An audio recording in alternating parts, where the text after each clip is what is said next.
Good morning, everybody. Happy Saturday. Today I'm doing a video on indecision, indecisiveness, whatever you want to call it.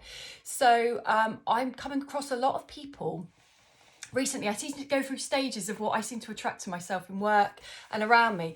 And a lot of people who struggle to make decisions and really worry. And there's so many reasons that can be. So it can often be that we look to others to make a decision for us because we're fearful of responsibility if that decision goes wrong.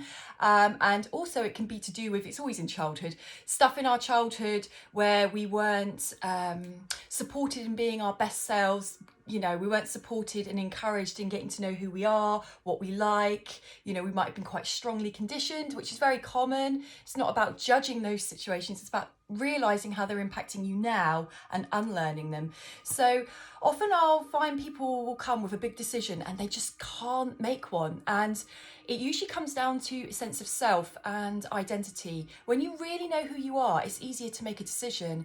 When you don't, when that hasn't been nurtured and grown in you, because you've either had all your decisions made for you growing up, so kind of like your power was taken away and that part of you wasn't encouraged to grow, or you had quite traumatic experiences in childhood, that focus on growing you into your greatest version of yourself doesn't always come about, and then you get to adulthood and it shows.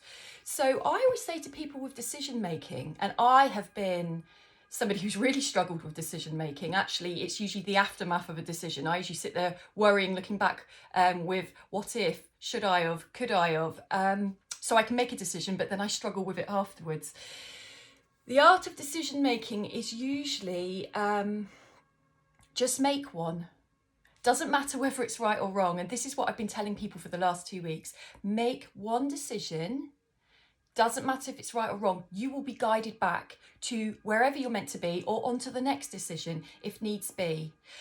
And this is where my spirituality comes into it. And this is how I worked through indecisiveness and fear of making wrong decision and consequences of that.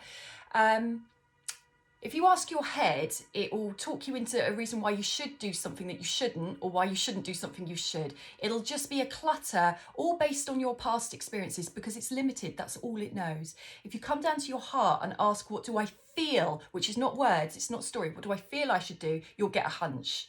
And the reason that's so important is, in my beliefs, and it's just mine, doesn't have to be yours, you can never make a wrong decision. You will always learn something from it and then move on to the next decision. It's life. That's life. Learn to be okay with mistakes. It's how you correct them. That's the important bit. So I had a recent experience where everything in my intuition was guiding me to go into something. Really guiding. My head was a bit confused about this isn't my usual situation, but okay, I'll give it a go. And literally overnight, my decision making changed and everything in me went, move away from this situation. It's no longer for your highest good and will hinder you. Couldn't get it. My head was all kinds of quandaries. No, I better stay in this situation. So glad I went with my intuition, because when I went with it and had no narrative to explain why, just so many strong, powerful hunches, I removed myself from that situation very quickly. And within a week, I realized why. So when you have to make a decision, try not to give your power away to other people to make it for you, because they're not in your shoes. Their experiences may be very similar, but they will not be identical. So their ideas of what you should or shouldn't do may really not be what you should or shouldn't do. Give yourself back that power. Asking your feeling, what feels right. Don't give this as much credit as you probably do. It will scupper. Let it be reasonable, let it calculate risk, let it be logical. Merge the two, the feeling from the heart and the mind together. Can be hard, but typically our minds weigh heavy and push our sensation of what feels right, which is our higher self seeing the bigger picture that our mind really can't see. And just make a decision. Don't worry if it's right or wrong. Life will show you eventually what you need to do next. It might be go back to the other thing, or it might be here's another opportunity, off we go. Just make a decision. Indecision, procrastination, we all do it. It's usually from an insecurity. Deal with the insecurity. You know, do I trust myself to make decisions? Can I handle consequences? Because there's consequences to every action, thought, word and deed we do. Live it. Have a good day.